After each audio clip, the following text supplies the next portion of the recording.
And so even though we didn't want it, it was like, if we are consenting, if we are like initiating this, they can't rape us.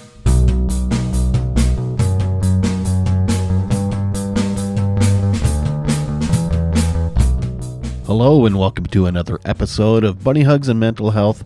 I am your host, Todd Rennebaum. Thank you for tuning in for another week. Got another really great episode, and I know it's great because this is one of the most popular guests I've had, and I'm bringing them back.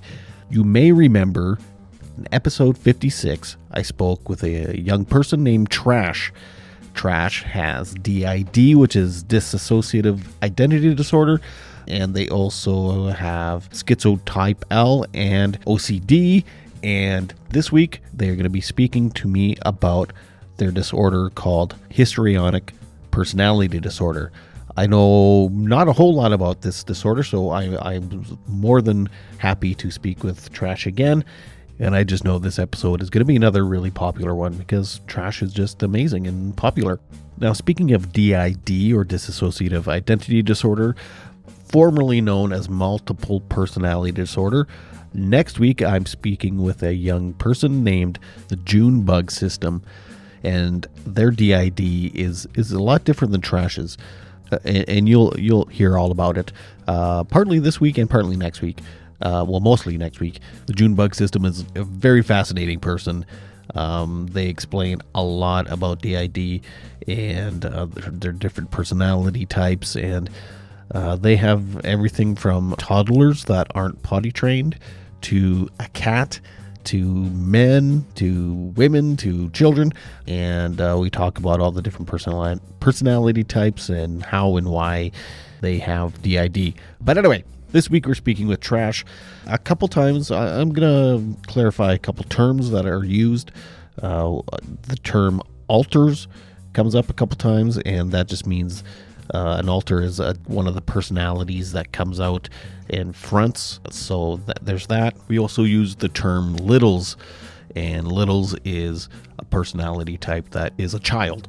So if you hear those terms, that's what that we're talking about. But now, without further ado, I give you Trash. It's mostly about like attention and sexual. So like one of the first things is it's a lot of attention seeking type behaviors where you are uncomfortable if you are not the center of attention. So like if like for example, like when I'm in a call with friends and stuff, if they're talking about something that's not related to me, like gaming or something, I start getting very uncomfortable. And so what I'll either do is say something like outlandish to kind of like bring the attention back to me, or I will become very sexual so it comes back to me. Or another thing that I do sometimes is I go quiet. Like we won't speak at all. Like it'll just be quiet until people get concerned. And they're like, oh, hey, Trash, you doing all right? And it's like Reverse psychology. Yeah. And so it's either like we do something very big, like in the past when friends would be hanging out and they'd take their attention away, I'd just throw something. I would just eat it, and they'd be like, oh, hey, what's up? And I'd be like, Nothing. Just look at me. Yeah. Huh. Also in person, like I'd walk away and hide in the bathroom or in the other room until people are like, hey, I wonder where they're at. You know, where are they like going? They've been in there for a while. And then I'll come out and be like, oh yeah, sorry about that. And you're like, gotcha. Yeah. It's funny because with Schizotypal, you don't want attention, but with this one you do. And so it fluctuates. But usually it's the histrionic that's more flared. And so usually it's a lot more like, hey, all eyes on me, basically. So you like being on the podcast then? A little bit. There's also with the attention, I know with some disorders, you want to have a good reputation. You want to have good attention. With histrionic, it's not necessarily good. Attention is attention. So, like, for example, I make a lot of, like, feet jokes. Because then people are like, what? And it gets their attention. And so even though it's not something people would really want to be known for, or like when I do the names, how people are like, oh, that's different. It's like Right. it brings attention, not necessarily all good attention, but if somebody made a video being like, they're weird, I wouldn't feel bad. So when you're saying the names, you're talking about your lives you do where you write names on yourself. Right. Because that attracts also different types of attention. Even though it helps with a lot of the disorders, it also makes it where that one is also flared in effect. And it's funny because a lot of times people would be like, oh, you just want attention. And it's like, yeah. We do. But there's nothing wrong with wanting attention. Yeah. And so how we see it is a lot of times histrionic, the reason why it's so sexual in nature and everything is a lot of times it comes from previous sexual abuse. And so with that, it makes it so that how I see it is if attention is on you, people are less likely to try things because everyone's paying attention to you. Gotcha. Because if everyone's looking at you, like if you go out in public and you have bright hair, colorful makeup that's like huge like this, people are going to stare. If you wear revealing clothing, people are going to stare. Actually kept it pretty PG with the style today, but in a lot of my videos, you'll notice it's like almost like a bralette or a very short crop top or something like that. That is another part of histrionic because it shapes your style, speech pattern, and behaviors.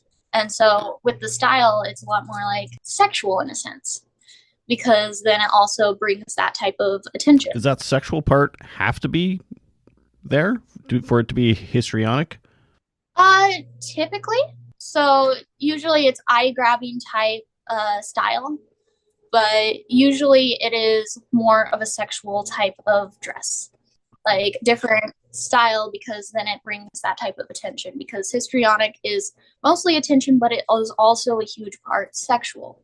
Because another reason how I see it is like with it being more sexual and stuff, it's almost like where if it's almost constantly sexual, it kind of normalizes what happened in a sense. Like it doesn't justify it by any means, but it normalizes it where it becomes a part of your personality because it's a personality disorder. You try to stand out in a crowd so that the attention is drawn to you, and then that way, like you'd be less likely to be victimized. Whereas if you were just kind of a wallflower in the crowd, you'd be more vulnerable, perhaps.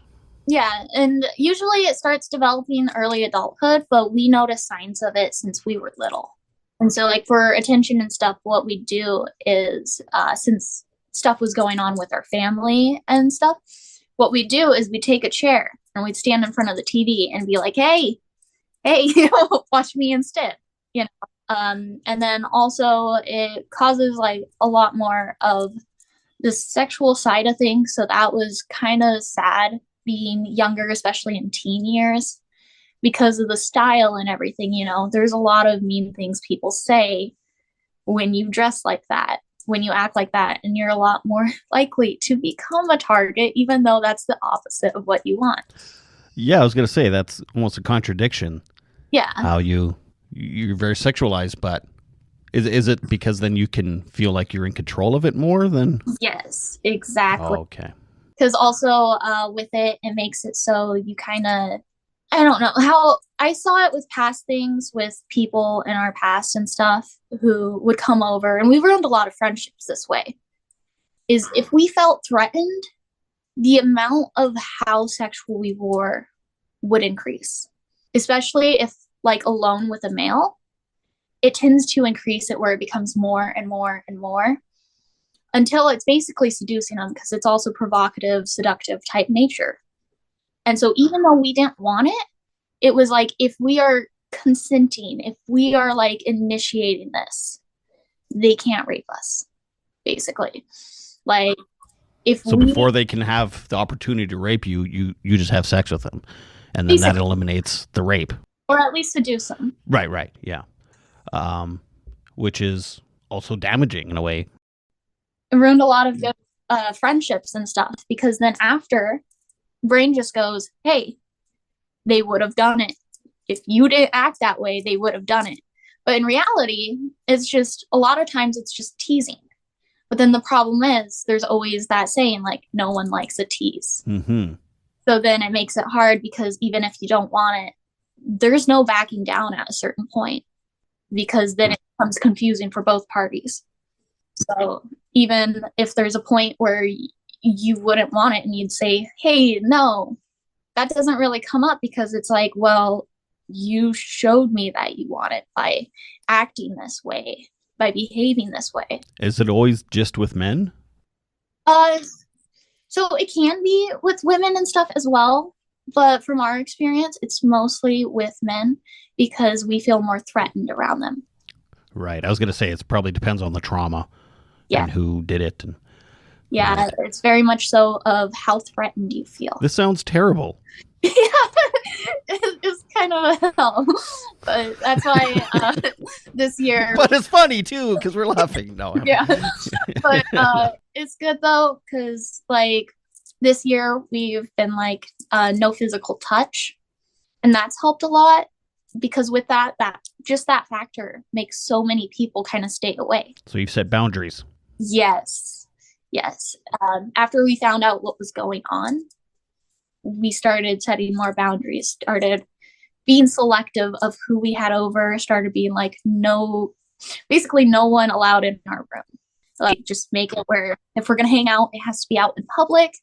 So we're less likely to feel afraid. I remember last time I talked to you too, you kind of mentioned this and that you even go out in general a lot less. Like you're almost like a shut-in because you're scared that something like this will happen. Yeah, because the more trauma that happens like that and the more you go through it, the worse it gets. Because trauma disorders get worse with more trauma, which is really rough because a lot of trauma disorders, like especially this one, can lead to more trauma. Which is interesting because it's almost like, I mean, I'm trying to think of words that won't make it sound offensive, but it's like you're almost causing your own trauma. So even though you're the one seducing the other person, it's causing yourself trauma because of the reason why you were seducing them. Yeah. Does that make sense? Yeah. That's also why we avoid physical touch now, because that's one of the things that sets off the threat the worst. Is like if someone just slightly grazes our finger, instantly our brain just really? Yeah, and so we kind of avoid it. Like people in the past would talk about how touch was the easiest way to manipulate us into doing anything. And we put the pieces together and was like, oh, no, it's just our mental health flaring. It's not us wanting to be that way. It's just us naturally being that way because it's a personality disorder. And so it also becomes really hard for other people from an outside perspective to see. Exactly. Yeah. It's a coping mechanism. Yeah. It's basically what personality disorders are in a way. It's just how your brain developed itself to cope with things, with trauma and being protective. It's protecting you in a way, even though that sounds bizarre because it's also creating trauma. Yeah. We'd communicate in the past with some people, though, when we didn't know what was going on, but we could kind of tell something was going on. We'd tell them, hey, if we start acting this way, please don't go through with it. Please, be like, I gotta go home, find a way to leave the situation, because even if it seems like we really want it, we don't. This is us in a clear mindset where we don't feel threatened. This is a boundary. But the problem is, not everyone listens to that. And so it would still cause things, it would still cause friendships to break apart, because afterwards that trust is gone. I'm sure some people take advantage of that and manipulate that. Yeah. Dudes be horny. They do. They really do. And it makes it hard because for the longest time, we just thought we had a sex addiction because anytime we would have a male alone with us, it was like it always started escalating. Who's there? What? Who's there? Oh, that's my roommate. Oh, okay. A male? They're non-binary. Oh, okay. Yeah. I was like, wait a minute. Yeah. Okay. But so we end up. You're not threatened by them at all, I take it. No. Yeah. No. Sometimes our schizotypal flares up, and we're like, oh, they might murder us. But then we also are able to use logic and be like, I mean, they would have if they like had like already, they would have already if they were going to. Right. So, So having DID and different alters and a whole system of systems, from what I understand, do different alters have the histrionic, or is it kind of an all encompassing? what we've noticed is it does kind of like fluctuate depending on who's out as well. It's like once the histrionic starts flaring, it will set to a certain amount, or not a certain amount, but a certain like few, a certain group. Versus like if the schizotypal is flaring, it goes to a different type of group. But I feel like, everyone still has it.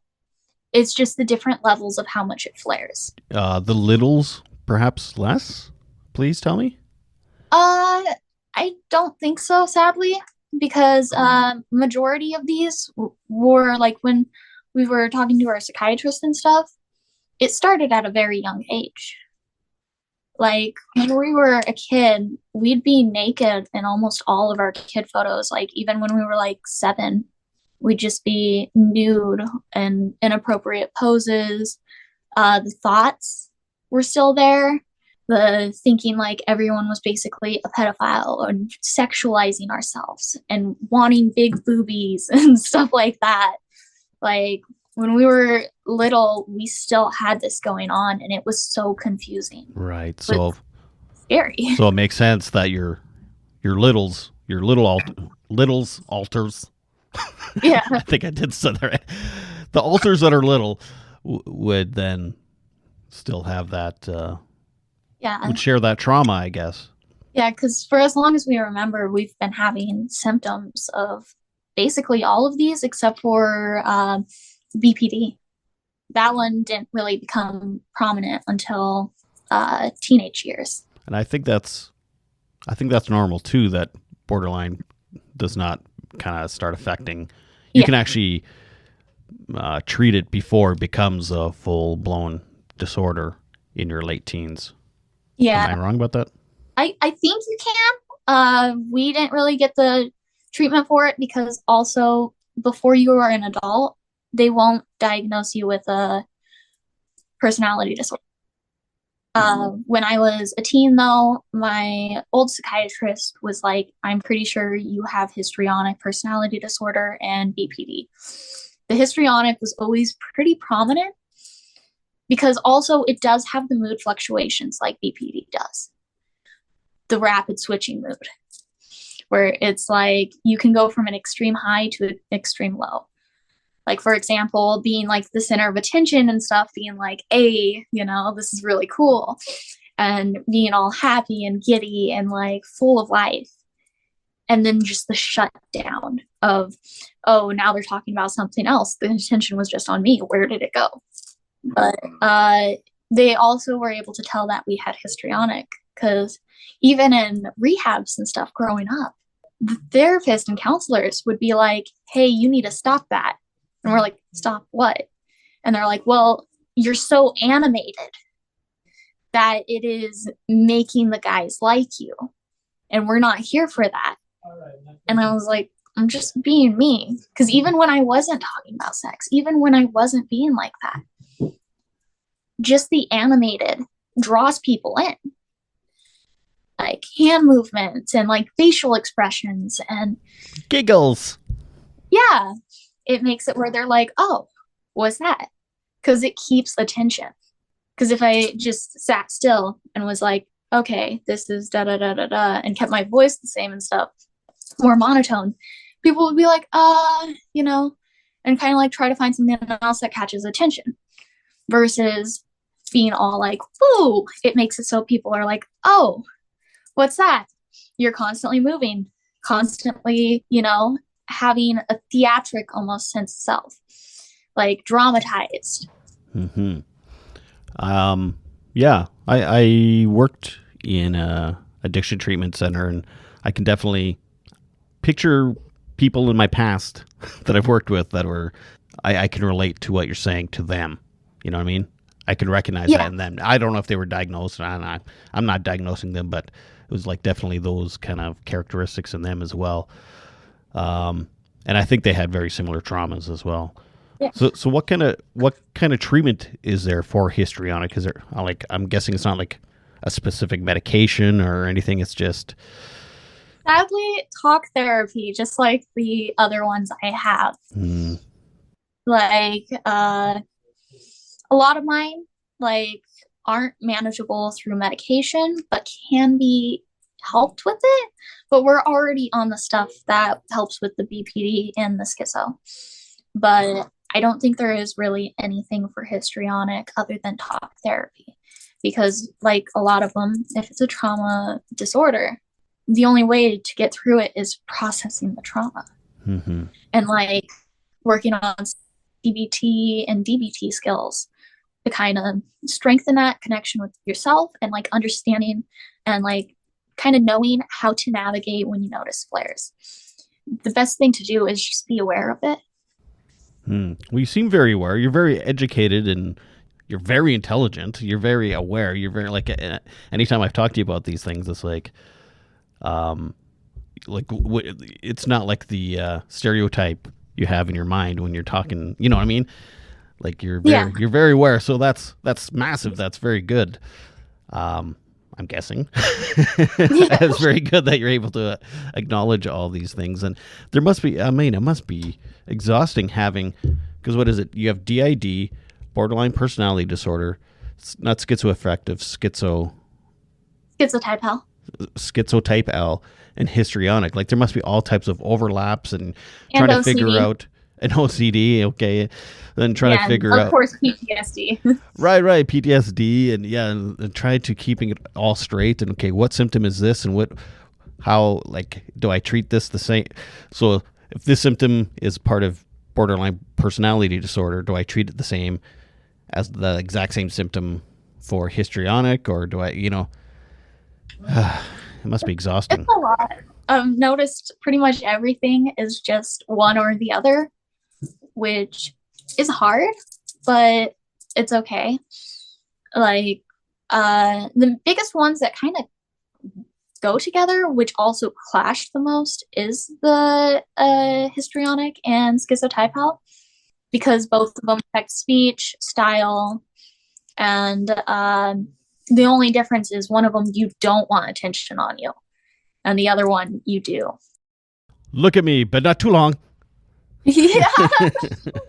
It basically depends on what's going on, because you get paranoid and kind of like insecure and thinking everyone's talking about you. But then the histrionic is like, I hope they're all talking about me. Oh man. Oh boy. My So it's a lot of, oh, you're good. I was just gonna say my heart goes out to you, but but it seems like you're managing. Like you seem, anytime I see you, you seem happy and well. Yeah, I haven't been too well lately, but it's okay.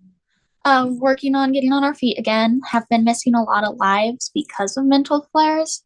Because once one is set off, it's so hard because that causes stress, and the stress causes the others to flare up. And so it's just like a cycle where it's like, okay, because then when they all combine, that is probably one of the worst feelings one can experience, because it's like everything's happening at once and you're trying to stay calm and center, but then it's like more happen because they also can affect your thoughts. And with schizotypal, it affects your vision. And so it's like, even when you're trying to stay distracted and grounded, it's like, oh, what was that? So what do you do in those moments? How do you cope when that's happening? Lately, I've been having a lot of calls. Been doing a lot of calls to kind of monitor to make sure everything's okay. Because also in stress, it causes the dissociative identity disorder to flare, where there are switches. And when there are rapid switches, sometimes there's ones who come out who try to attack the body and try to do dangerous things that could end our life. And so if we're on a call, though, it's like we're supervised. People can be like, hey, you stop that. And we'll be like, okay. Like on a call to a therapist or something, you mean? Just with friends. Oh, okay. I see. because it kind of keeps grounded and it kind of keeps not necessarily a mask on, but slightly, where it keeps the behavior more because of embarrassment. I thought you were going to dab for a second there, but you coughed.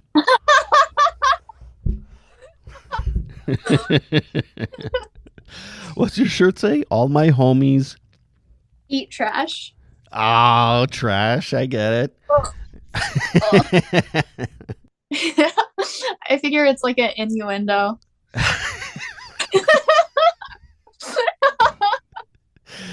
Speaking of histrionic sexuality and stuff. But that's why also my TikToks are always in like risky type clothing, and then also why we're so animated.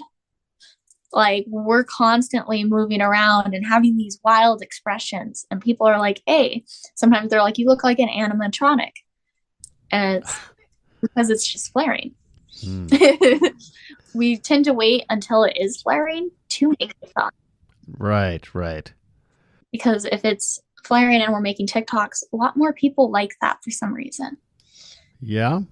Because with the schizo, when it flares, we tend to have a flat mood effect. Right. So that's not as fun. You don't get the views that way. Yeah. Hey, look at the sad girl. Yeah. A sad person. Right. Sorry. Yes. I knew that. I knew I was going to do that too. I was preparing. I was like, I'm going to screw it up. I know it. Yeah. So it kind of like, it fluctuates, but a lot of times what is seen on the screen and stuff is when it's flared. When it's not full flare though, because otherwise that would be dangerous, but like flared just enough where it's fun. Because with some of the disorders, it's not necessarily fun, but if it's like flared to a certain peak, it's kind of like the first stages of mania, you know, where you're getting a lot done. You're feeling great, even though it's not great for you. And then after too long of it, you're like, no, this isn't good. And so it's still not good, but it's also like a peak where it's like functionable in a sense before it gets too bad. At least you, take advantage of those moments to spread awareness and maybe get attention. I don't know. It's like, that's kind of your living, isn't it? Like TikTok videos. So it's almost like you have to take advantage of, the lives, I guess, not the videos. Yeah. So you almost have to take advantage of those flare-ups because that's what gets you the attention, what gets you the, oh man, it's complex, bro. If the videos didn't get enough views and stuff, the lives don't do as well because of the algorithm. Mm-hmm. So if the videos are popping off, then more people are going to follow, more people are going to see the lives, and then also I'm more boosted on the For You page and stuff, so people can join my lives. Is that a positive? I'm flaring up, so I may as well make a video and get something positive out of it. Yeah, the weird thing though is with the lives, it's not always flaring up. Mm-hmm. So sometimes the lives don't do so well because everyone's like, are you sad? But it's just because I'm in a flat mood. It's hard to be all woo. Right. When you're feeling and then like when we are like woo and like just kind of going for it, like when the histrionic flares and mixes just right with rapid switching, people love it. It's hard for us because we're switching so much, but people tend to love it and they're like, you're so happy, and it helps them. And that's what makes it so worth it, is because they're like, well, you know, you're going through all of this, you're happy, you're like, you look like you're doing amazing. But that's not necessarily the truth. It's just a flare. Right. Because they're only seeing the fun, or the fun parts of your illness. Yeah, because a lot of the emotions are actually surface level, but it's dramatized. So if I'm feeling a little happy and the histrionic is going off, I look like I'm having the best time. But in reality, it's just a sliver of happiness. That makes me sad now. It's okay. It's like I see you on live sometimes, like, oh, she's doing great. Look how happy she is. And she's getting lots of viewers and people are sending her the TikTok gifs and stuff, and it's like, but actually that's just a flare up, and she's really not that happy. And I am happy. okay, but good. It's not Okay, like good. it's not like cartoon happy, you know? Because I don't think anyone, when they're feeling like really happy or like, whoa, da-da-da, you know, not a lot of people express their emotions to such a dramatic point. So it's basically like emotions times 100. So, And so, you don't feel like you're yeah, getting taken advantage of then no, at those moments? You're not like, oh, I got to put on this show and people love it when I'm flared up. And but yeah, because it's never fake. right. And I guess it's your decision to do it anyway. So Yeah, really, if anything, you're manipulating them. no, I'm trying to, I know, I'm just... but it still kind of like draws their attention where a lot of people don't want to know the behind the scenes. You see someone happy, it makes you happy knowing that they're happy because it's never a mask. It's never like a mask because like I know with depression and stuff, a lot of times you put on a mask and you're really like miserable inside and people see the mask and they're like, oh, they're so happy. And it's soul crushing. But with this, it's like, it's genuine. yeah, it's genuine happiness, just amplified. Okay, I feel better now. Yeah. Thank you. And that's you for why making the me mood feel seems better. so rapid as well. Yeah. And so it's not like, because when we're sad, it's usually when we're in the flat mood effect because its feelings are so hard. With the BPD and histrionic, feelings are so easy. They just come and you wear them on your sleeve. You can't hide them. But with the schizotypal, it's hard to smile. It's hard to like be animated because you're just so feeling so flat and like numb, almost a hollow feeling. Mm-hmm. And so that's why also we've been missing a lot of time off because with being in a more flat mood effect, we don't want people to worry. Like that's the biggest thing is we don't want people to see us and worry either. If they're seeing us all happy and doing great, they're not going to worry about us. Have you considered making a couple videos though when you're in those low moods, just so that people have a better understanding what it is you're going through? Like maybe put like a disclaimer, I'm doing fine. It's just I wanted to do this video to let you all know that this is the flip side of my personality. I don't know. Yeah, we've been debating doing more videos on mental health like we did on our old account. We'd mention it every once in a while. We'd be a lot more open with it. The biggest thing is this one, it's been taking a different route than our old account from what we've noticed, but it's also because it's scary being vulnerable again. And then some people see it as a way to they see it as a weakness. And so they tend to try to pick on that and try to be cruel about that. Like we ended up getting a whole bunch of hateful messages. And even though the attention part makes us like, oh, you know, it still hurts because the other disorders do not take so kindly to that. And with the history of being bullied and abused, it makes it where it really hurts. And you are, with histrionic, you are very sensitive and, I can't think of the word for it, but you're very like sensitive and not okay with criticism. Like as much as you like the attention, if it's like weird attention, you don't like criticism. You don't like someone trying to pick you apart and be like, you're wrong. Because it hurts. It makes you kind of take a step back. Makes it even real. If you're not doing anything wrong. Yeah. Well, I should say real, but yeah, I know what you mean. Yeah. Yeah, it makes it more of a problem because even if it's something that you notice and you're like, oh, you know, need to work on that. If someone else tells you, hey, you need to work on that, you're like, ow. But then at the same time with histrionic, you are a lot more suggestible. Right. And easily influenced. Right. So I've heard that even with like narcissism and stuff. It's like you're easily fooled because they're playing into your disorder and whatever. Yeah, histrionic is actually in the same class as narcissism. Mm-hmm. Cluster B. There's just a few differences. Right. Yeah.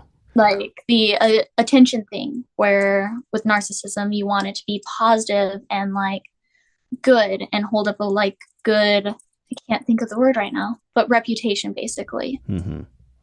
Right. Histrionic, you don't really care about that. It's attention. But with the criticism and things like that, a lot of them actually just match perfectly. It's just the few key differences that make it different than each other. Right. Interesting. So, histrionic, you don't mind if it's negative attention, just don't criticize me after. Give me the attention, don't give me the criticism. Yeah. And like it could even be like negative attention. Yeah. Like sometimes someone will be like, what the fuck is that thing? Yeah. And we're like, you think we're a thing? We're not a thing, but thank you. Now leave it there. Don't criticize me. Just give me the negative attention. Yeah, but if someone's like, oh, what you're doing is stupid, it's not giving us the attention. It's giving what we're doing criticism.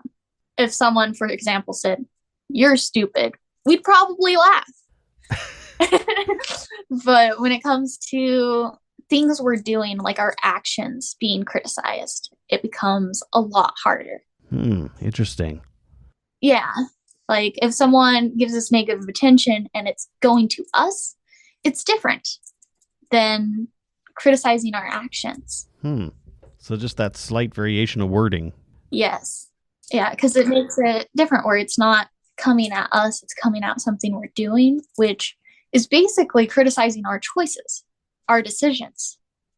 We're okay being criticized. We know we're a little goofy, but don't criticize my actions. Yeah. Yeah. Well, you're teaching me a lot today. I like this.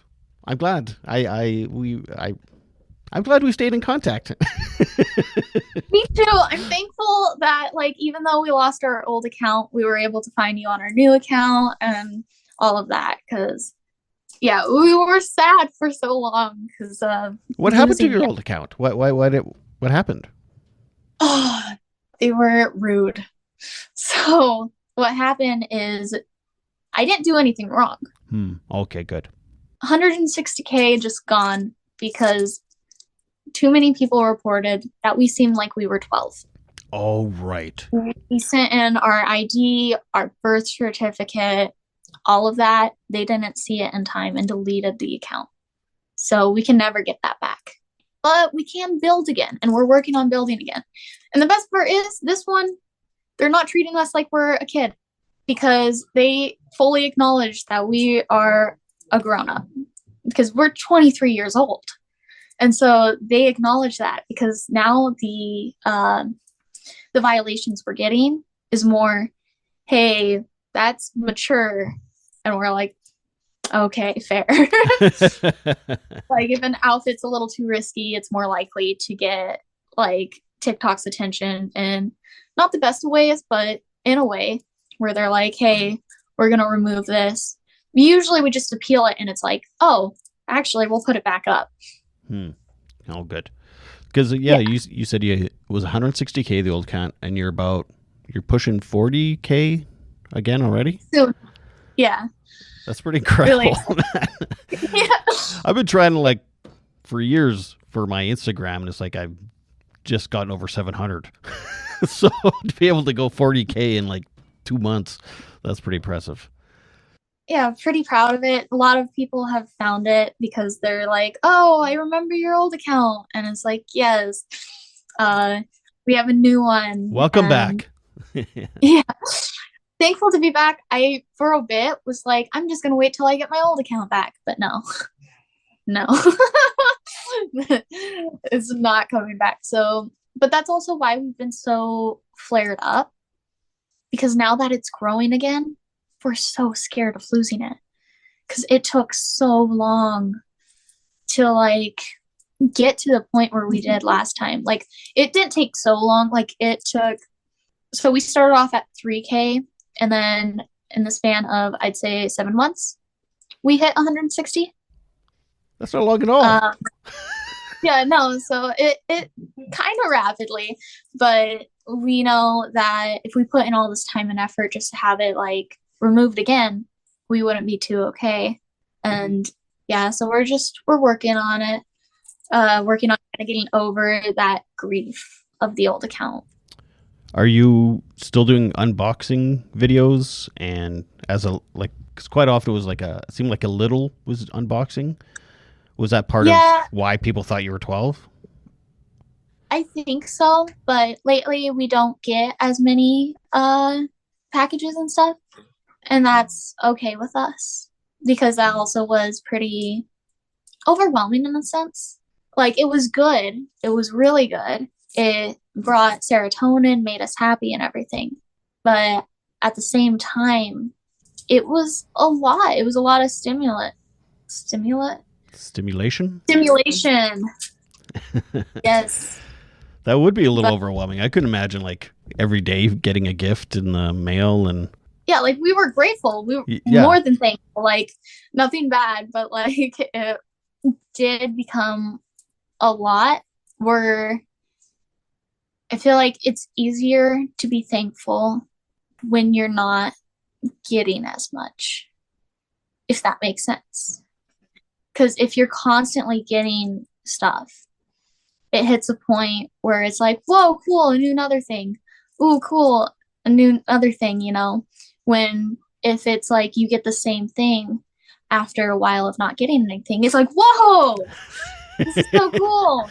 Because the excitement is so much more because it doesn't become like normalized almost. Maybe we should have Christmas every other year for that same reason. Yeah,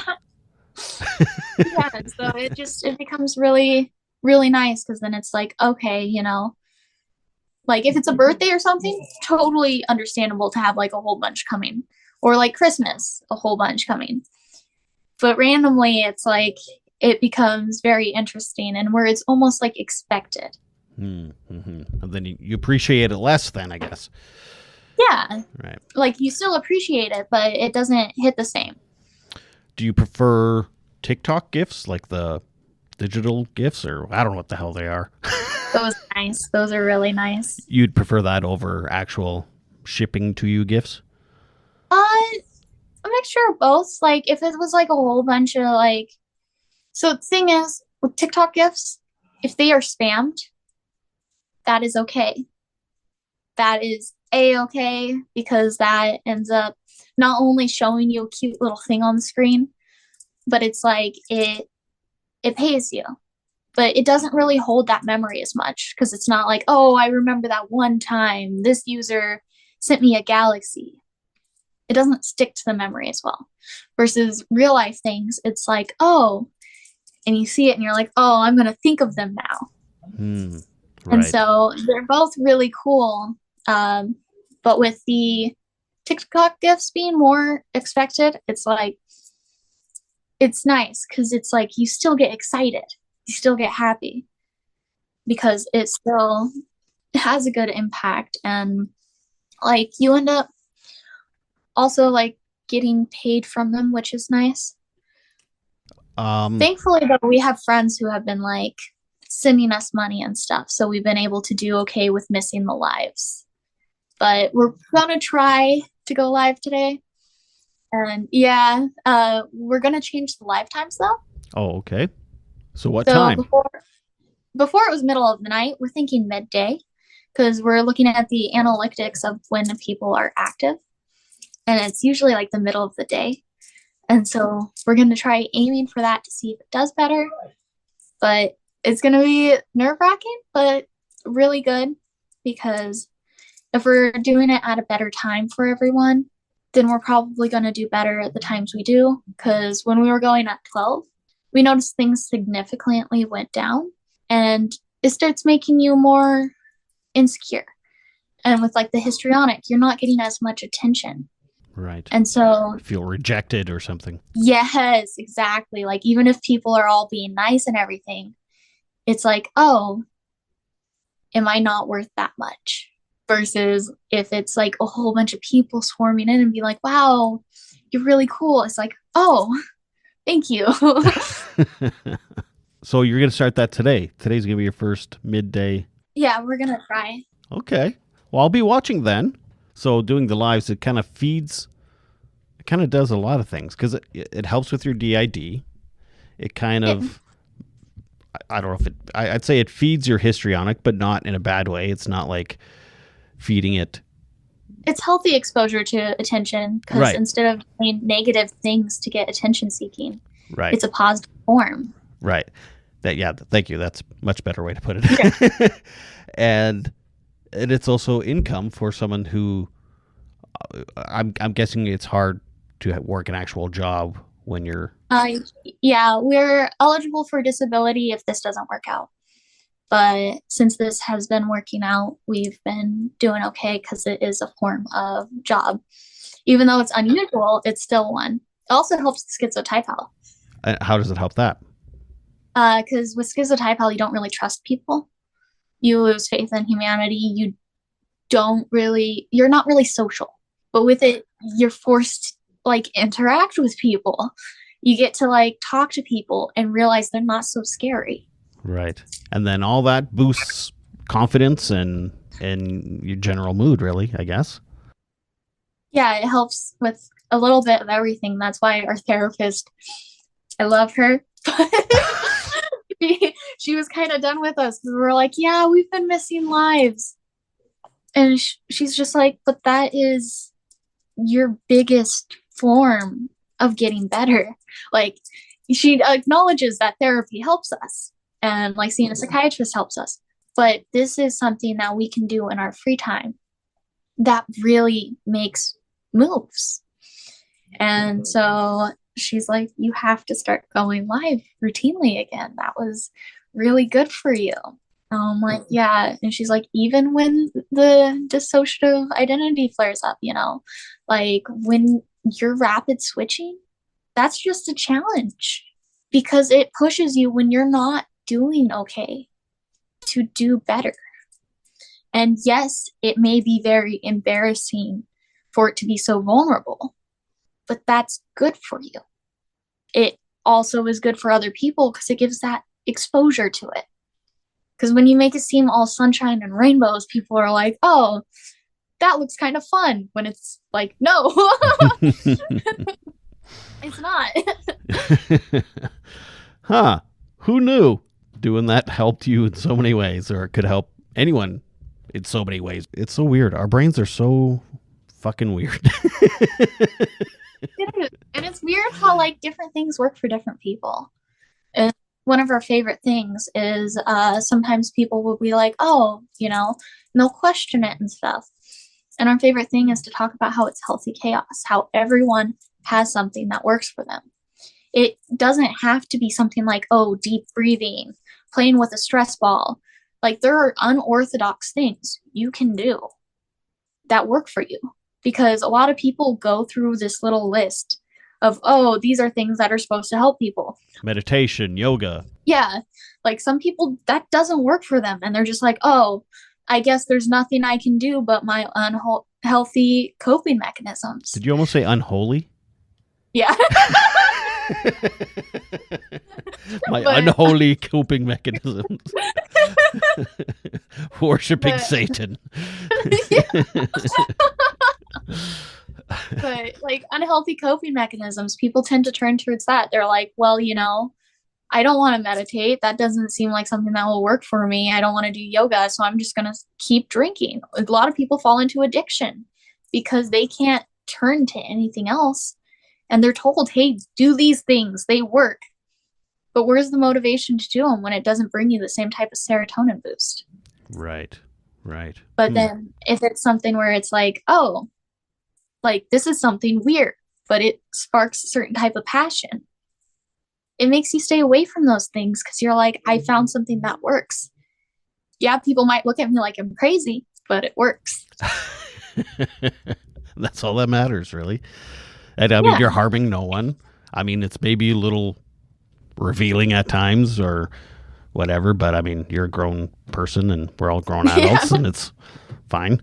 You're in the comfort of your own home. It's not like you're on the streets doing it. So yeah, I think it's amazing. Do you ever talk to other people with some of the same disorders as yourself and kind of kick around treatments and how they cope and stuff? Yeah, it's been really nice because a while ago we made a Discord And so that was really nice because it's so weird.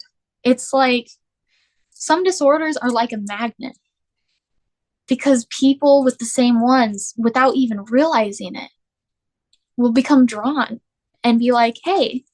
And then you're like, yeah, I have this going on. And they're like, wait, me too.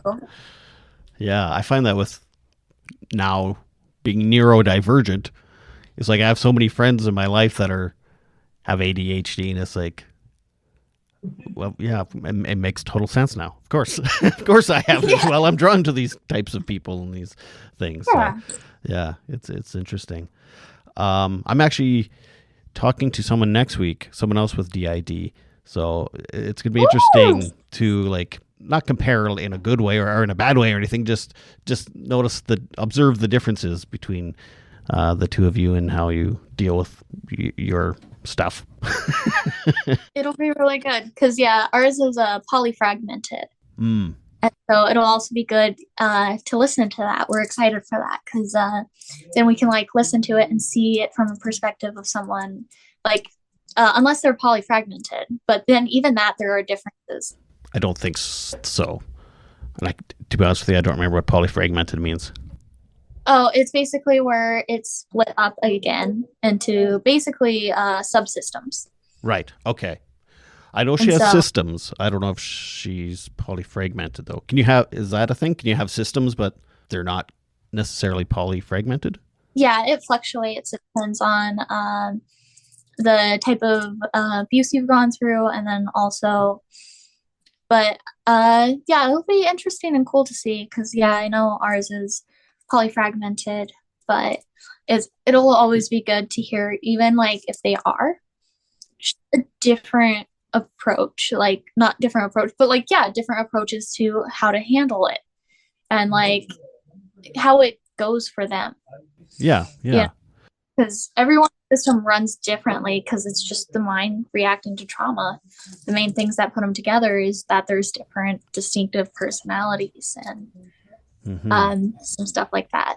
And I found her on TikTok as well, and she's a young lady too. So I don't know. Is that common? Like more women are diagnosed with DID than men? Well, I'd say it's mostly trauma. Right. Because it's a trauma form disorder, and a lot of times, sadly enough, the people who go through severe trauma and like all forms of trauma and stuff are young, feminine people. Mm-hmm. Sorry, I assumed. Sorry, I called you a girl again, didn't I? It's okay. But I called her a her too, and she's a they. God damn it! I'm so old school. God damn it! I'm sorry. I'm sorry if I offended you. Oh no, it's good. But so people who are born into a feminine body and stuff tend to go through a lot. Like, not saying that males don't go through a lot, because they do too.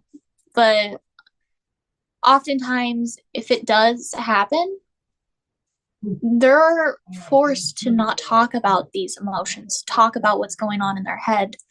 Like, a lot of times they have to kind of keep it sheltered.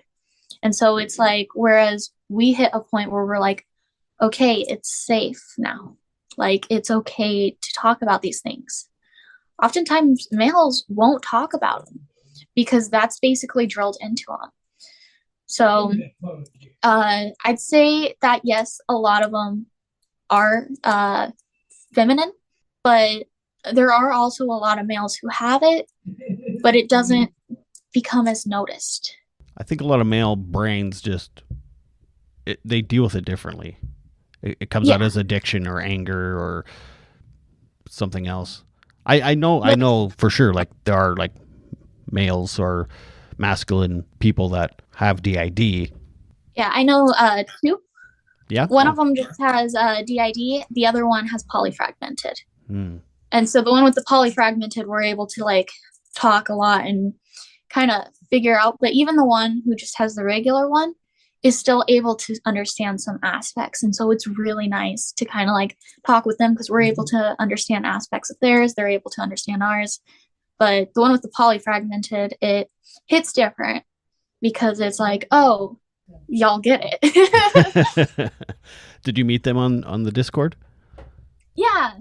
Oh, Yeah, good. because when we opened it, it was cool because like both of them were ones who kind of like came in when we still had it open, and we're like, hey, and just started talking, and we were like, oh yeah, by the way, and they're like, oh wait, us too. High But five. yeah, a lot of times it is drowned out through alcoholism and substance abuse and anger. A lot of times it's masked. Brains, man.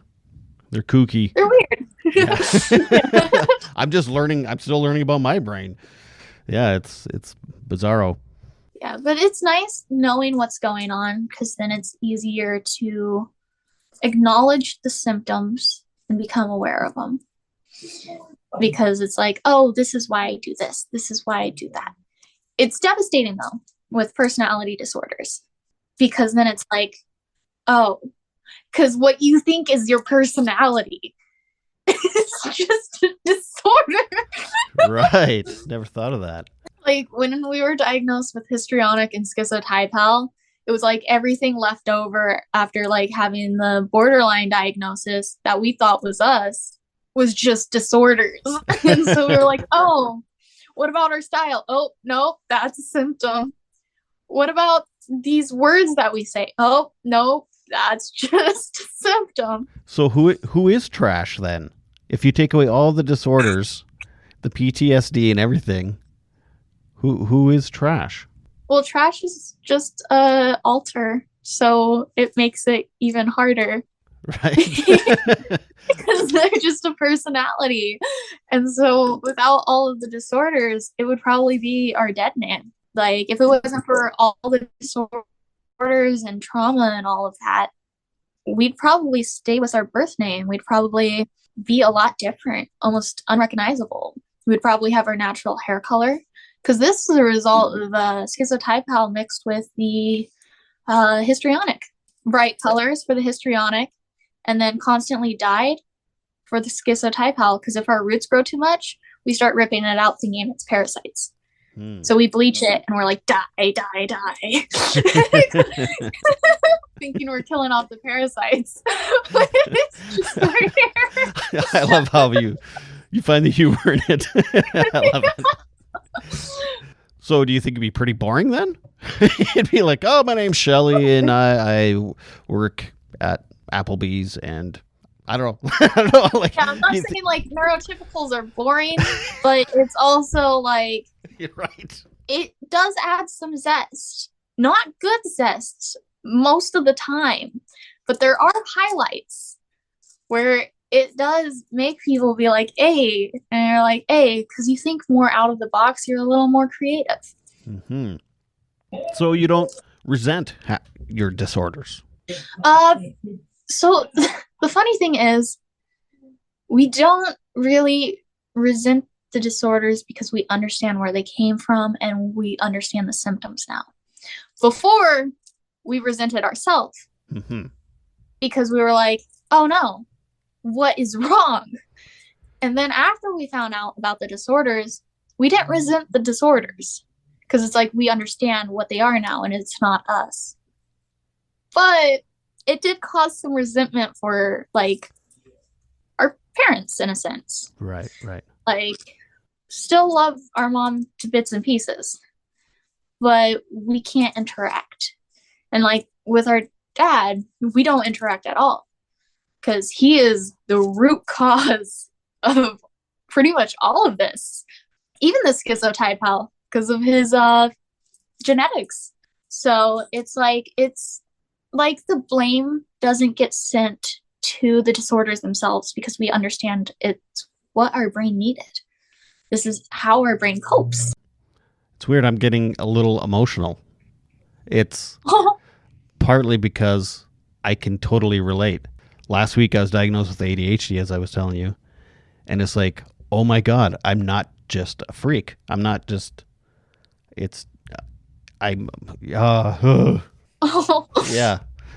Yeah. This last weekend has been a huge weekend for me because of exactly what you're saying. It's like, oh, it's just I can accept my diagnosis so much better than I don't beat myself up. It's like, oh, I have ADHD. I'm not just beating myself up now. It's like, this all makes fucking sense, and it's just the way it is. And I can accept that more than I can accept I'm a fucking freak. Why can't I keep a job? Why am I always doing this? Why am I always beating myself up? Why do I disappoint people? It's like, Yeah, it gives a reason for the suffering. Like you said, it's like all the You know? puzzle pieces are put together, and it's, damn you, trash, for making me feel. But it's nice because it literally makes everything come together, and it's like, yeah, it's I don't really resent. hard. I don't resent myself anymore, but Yeah. I also don't resent ADHD.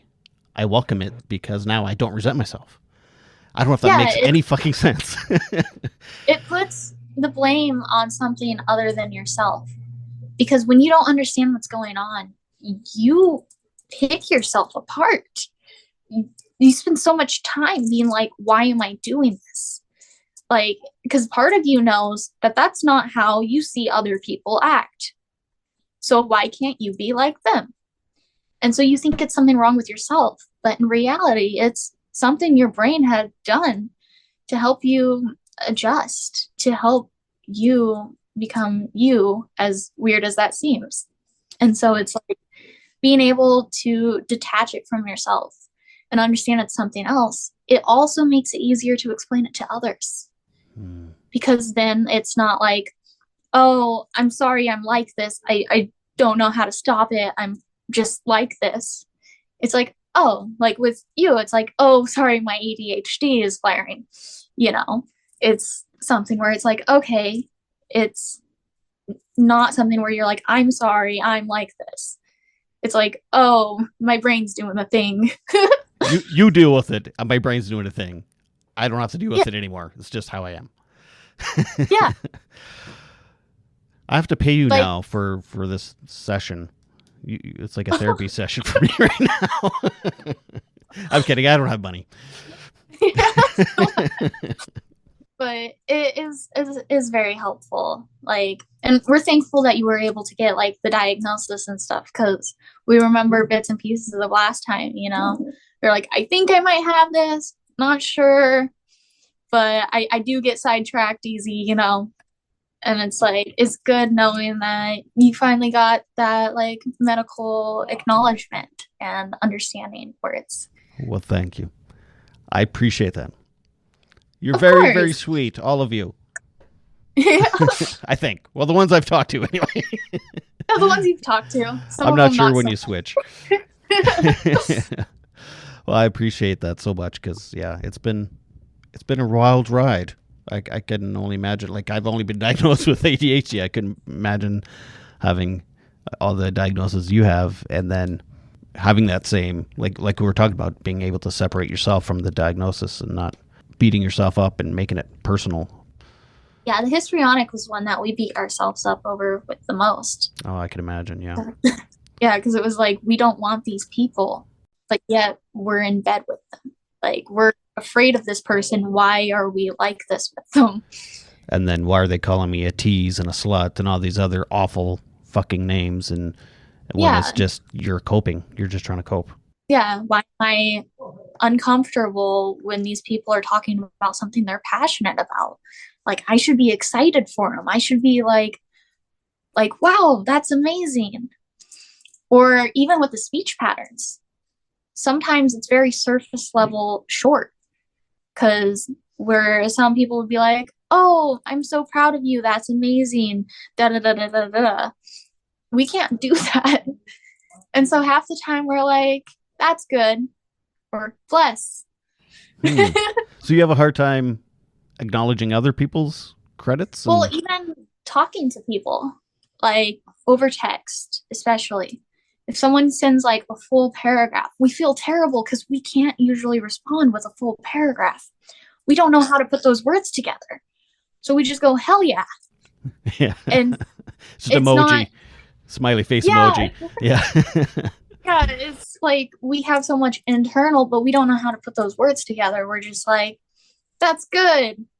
And it doesn't mean that we're not excited for them or anything. It's just we don't know how to say, oh, we're excited for you, or respond like, you just did for me.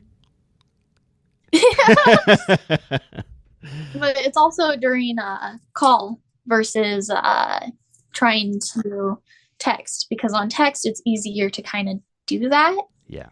Versus talking to someone, it's like you have to work on using the brain power to do these things, because it's like it feels more, I want to say, socially acceptable. Like over text, it's harder to feel like, oh, I have to be this way, versus if you're talking to someone directly, you're like, okay, I got to do this, because it's like they're able to see you. They're able to see the emotion behind, because sometimes if you just put the words like what I was saying, it sounds almost sarcastic. Right. Yeah, I know what you mean. I've done that before, written out a paragraph and then been like, this sounds like bullshit. And then delete it all and just be like, okay. Like, yeah, that's better. I know what you mean. Yeah, it's good though. It was hard though, because for so long, like we just thought something was really wrong with us, but we were like, it's cool. Like people were like, oh, you're just a very sexual being. You're just very out there, you know? And it was like, you are this, you are that. And so even when we weren't blaming ourselves for it and like pinning it on ourselves, other people were, because it's not really well known. People don't like see these signs and symptoms that are screaming out for attention. Mm-hmm. Literally. they just see it and they're like, oh, because it's a personality disorder, it just seems like who someone is. But then actually being like, oh, like a lot of people, when I told them, hey, these are my disorders and this is why I was like this and this and this, so many people just shut down because it wasn't funny anymore. It was like, oh, way to suck the fun out of it. Yeah. Like while we were making fun of you and everything, it was actually a cry for help. Like it hits different. Because it's like, oh, and then like, even though I can laugh about some of these things, they didn't feel right laughing about it anymore. Because it's like, oh, it's not as funny because now there's a reason why. It's not just, oh, this is you. It's like, oh, this is a disorder. And I'm like, I feel like that's what makes it funnier. Because it doesn't hurt me in the joke. Right. But then okay, so it's funny because it is a disorder, so it's funny, but then how it happened was not funny because of the sexual. It's all very confusing. Yeah. But yeah, I think people are just too. Well, it's a weird time right now too. People are super cautious of what they have to say. So when they find someone like you who's very candid, it's like kind of freaks them out a bit. Yeah. It's like, wait, you're laughing about your trauma and your DID and all this stuff. So it's a good way to cope. It is. Yeah. It's nice finding like-minded individuals too, because then it's like the jokes are so good. Absolutely. Because then they're making jokes and you're like, I could use that sometime. Yeah, when I was in treatment before I started working there for addiction, it was like some of the best laughs I've ever had were with other people in recovery, other quote unquote addicts and stuff. And it's like we just laugh. There's so much humor in recovery and healing. So yeah, people just lighten up, people. Yes, it's hard. Yeah.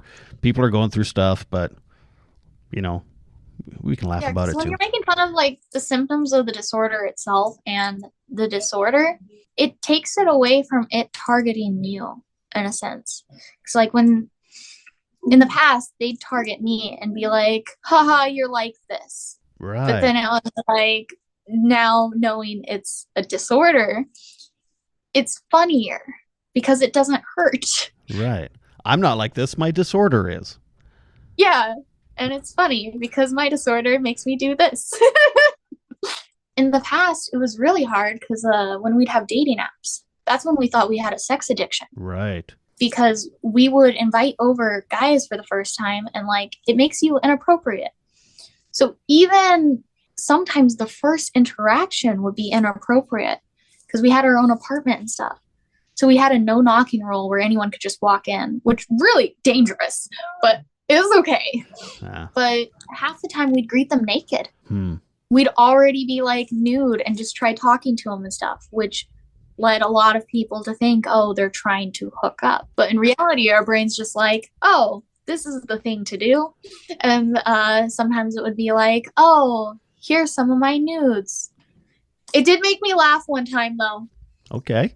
Because I don't know if everyone does this, and this is a little exposing, but we used to take pictures of our shit. And so one time, scrolling through the news, they were all called up, sent a picture of your shit. I was like, everybody does it.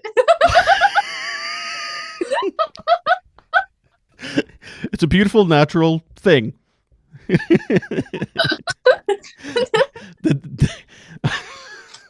How did that date end? It still worked out. He's like, yeah, you're right. Everyone does do that. Yeah. Oh, but that reminds us, sometimes, okay, I know this one's about histrionic, but with the schizotypal, not gonna lie, a few days ago, we had a breakdown and we spent a solid hour looking at our shit because we thought it was trying to tell us our future.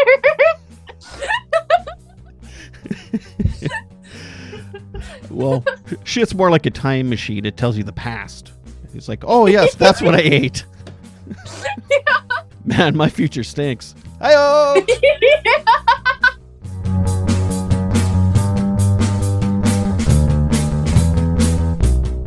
Thank you again, Trash, so much. It really, really means a lot that you keep doing this.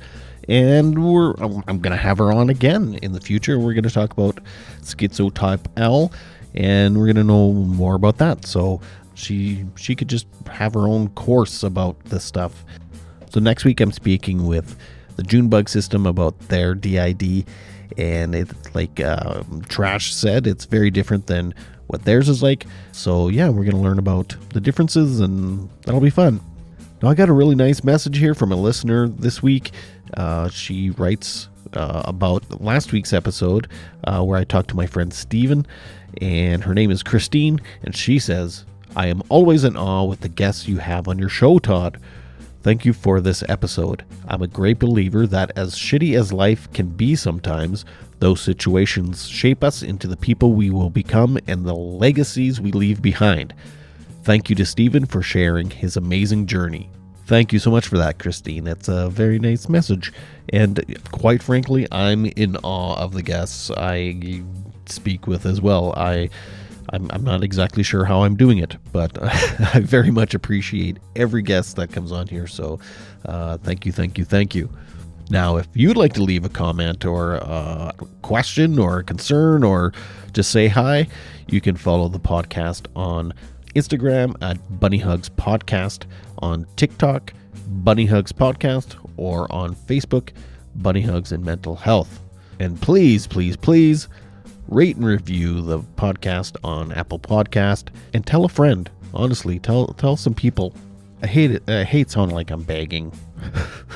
I sound desperate. But the podcast is a lot of work, and it's actually starting to interfere with my day job a little bit. And to make it worthwhile, I need to start getting sponsors and stuff, and which is great. So yeah, you never know, in the near future you might hear the odd ad here or there, but don't worry, that's fine. Ads are fine. I mean, I gotta get paid for my time a little bit. I've been doing this for almost 2 years. It'd be nice to make a small income off this. But anyway, it would really help if you are a regular listener to promote it with your friends, share an Instagram posts, or rate and review and stuff like that. So anyway, I hate asking people to do stuff for me. So that was really hard for me.